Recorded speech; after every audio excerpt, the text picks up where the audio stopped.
በአፍሪካ ትልቁ በመንግስት ባለቤትነት የተያዘ ሉዓላዊ የሀብት ፈንድ ወይም ሶቨሬን ዌልዝ ፈንድ ነው። በዓለም ላይ ካሉ መሰል ተቋማትም 34ኛ ደረጃ ላይ ይገኛል።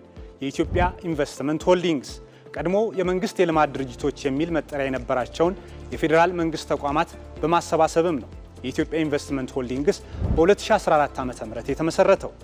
ሉዓላዊ የሀብት ፈንድ ወይም ሶቨሬን ዌልዝ ፈንድ መንግስታት ያላቸውን ትርፍ ሀብት ወይም አንጡራ ሀብት በመጠቀም ኢኮኖሚያቸውን ለማርጋት፣ ብሔራዊ ሀብትን ለማከማቸት እንዲሁም የረጅም ጊዜ የገንዘብ ምንጭን ለማግኘት የሚያቋቁሙት ነው። የኢትዮጵያ ኢንቨስትመንት ሆልዲንግስም ከሀገራዊ ለውጡ በኋላ የተከናወነው የማክሮ ኢኮኖሚ ማሻሻያ አካል ሆኖ ነው የተመሰረተው። የሆልዲንጉ መመስረት የመደመር መንግስት አዲስ እይታ ውጤት ነው። ከዚህ አንጻር የኢትዮጵያ ኢንቨስትመንት ሆልዲንግስ 3 መሰረታዊ ዓላማዎች አሉት። አንደኛ፣ የኢትዮጵያ መንግስት ስትራቴጂያዊ የኢንቨስትመንት ተቋም ሆኖ ማገልገል። ሁለተኛ፣ በዓለም አቀፍ ደረጃ ብቃት ያለው ተቋም አስተዳደር በመተግበር የመንግስትና የህዝብ ሀብት በማሳደግ ኢኮኖሚውን ማሳደግ እንዲሁም ለመጪው ትውልድ ሀብት መፍጠር። ሶስተኛ፣ በመንግስትና በግሉ ዘርፍ መካከል በጋራ የመስራት መደላድልን መፍጠር ናቸው።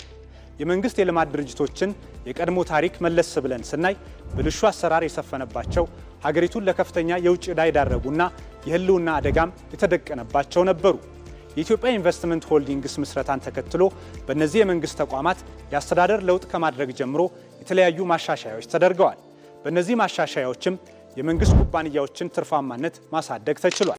የኢትዮጵያ ኢንቨስትመንት ሆልዲንግስ በ2015 በጀት ዓመት ጠቅላላ ገቢው 924 ቢሊዮን ብር ሲሆን በ2017 በጀት ዓመት ደግሞ 2 ትሪሊዮን ብር ገቢ አግኝቷል። በ2018 በጀት ዓመት አንደኛው ሩብ ኢንቨስትመንት ሆልዲንግስ 671.9 ቢሊዮን ብር ገቢ አሳክቷል። ይህም ከአምናው ተመሳሳይ ወቅት ጋር ሲነጻጸር 72 በመቶ ብልጫ አለው።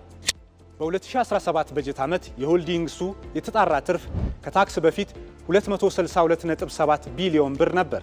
ይህም ከቀዳሚው ዓመት ተመሳሳይ ወቅት ጋር ሲነጻጸር በ88 በመቶ እድገት ያሳየ ነው።